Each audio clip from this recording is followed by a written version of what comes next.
कैसी है इसके? मैं बिल्कुल ब्रीफ कर देता हूँ, फिर आप पूछें।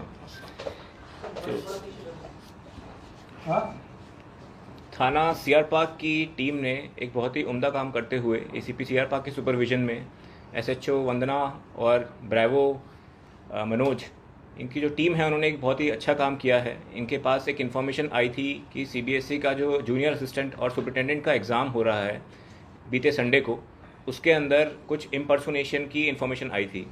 उस इन्फॉर्मेशन पे काम करते हुए इन्होंने एक बंदे को आइडेंटिफाई किया जो कि अंदर इम्पर्सोनेटर बन के एग्ज़ाम लिख रहा था।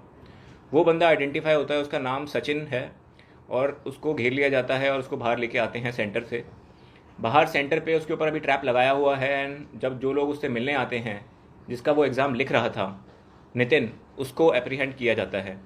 बाकी की पूछताछ इनके ऊपर होती है और 2 लोग और श्याम सुंदर और बलजिंदर इसमें अरेस्ट किए जाते हैं।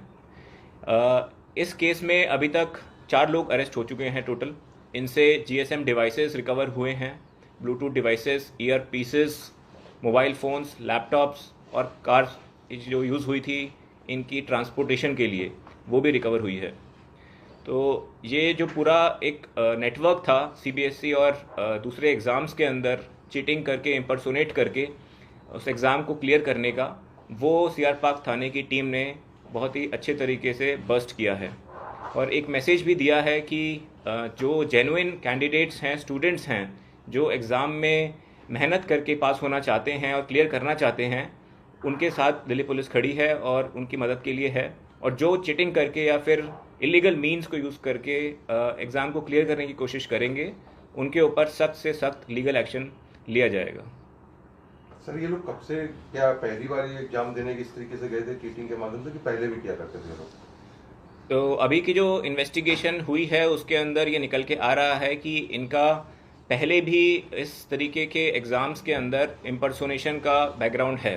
और कुछ स्पेशली जो सचिन है उसने कुछ और भी एग्ज़ाम्स दिए हैं जिसमें कुछ कैंडिडेट्स के इवन सिलेक्शन की भी बात पता चली है।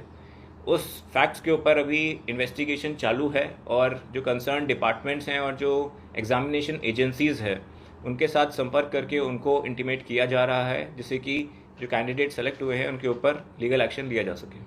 नहीं है कि या दिल्ली से बाहर जो अभी तक की इन्वेस्टिगेशन हुई है उसके अंदर दिल्ली के बाहर भी ये लोग गए हैं एग्ज़ाम देने के लिए, और इम्पर्सोनेशन के माध्यम से ही इनका जो मेन मोडस ऑपरेंडी था उसके तहत इन्होंने कार्रवाई की है।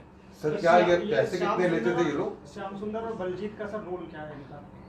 तो जहाँ पर 2 टाइप के इम्पर्सोनेशन हुए हैं। एक हमारा जो सीआर पार्क में एक सेंटर है केआर मंगलम स्कूल, जहाँ पर ये एग्जामिनेशन हो रहा था, वहाँ की इन्वेस्टिगेशन में पता चलता है कि ये नितिन का इम्पर्सोनेशन करके सचिन एग्ज़ाम लिख रहा था।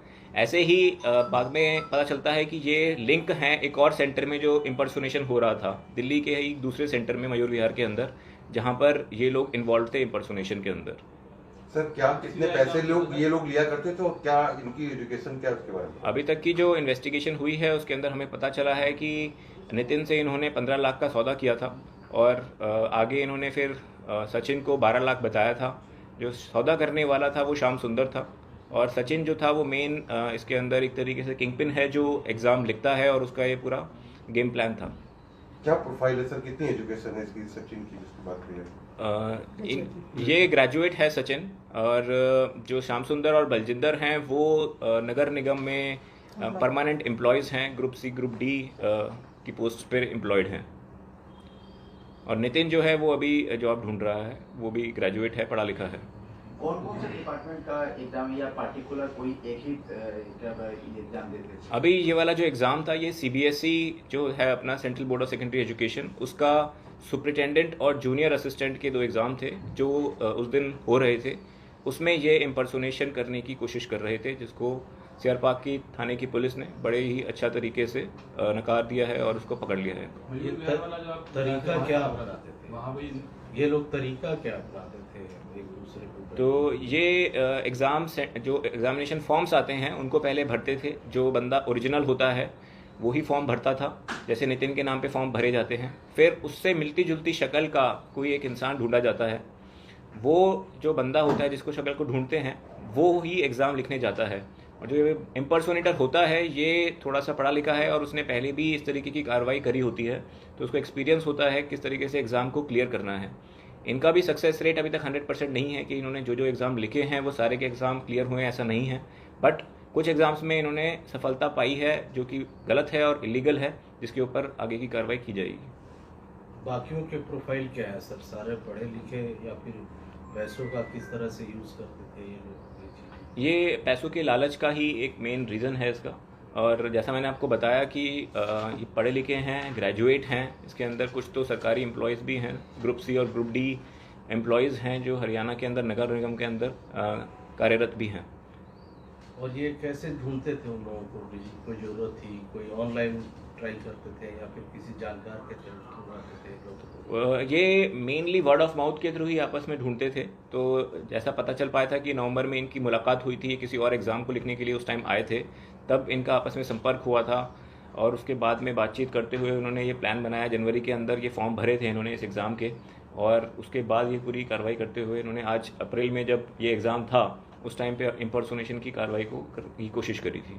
पुलिस को कैसे इन्फॉर्मेशन मिली? क्या कोई किसी ने कंप्लेन किया या पुलिस के पास इंफॉर्मेशन सेंटर से ही आई थी। जो वहाँ पर इन्विजिलेटर्स थे उन्होंने जो प्रेसिडेंट होते हैं, सेंटर इंचार्ज होते हैं, उनको इन्फॉर्म किया था और वहाँ से हमारे पास इन्फॉर्मेशन आई थी और उसके ऊपर कार्रवाई करते हुए इसको पूरा रैकेट जो है ये बस्ट किया गया है। वो एंटर कर चुका था, एग्ज़ाम प्रॉपर दे रहा था जब इन्फॉर्मेशन आई थी आपका? जी, वो एग्ज़ाम दे रहा था। डिवाइस का क्या रोल रहा है? तो जो डिवाइसेस रिकवर हुए हैं, ये एक सिम कार्ड डिवाइस है। इसके अंदर आपको दिखाएं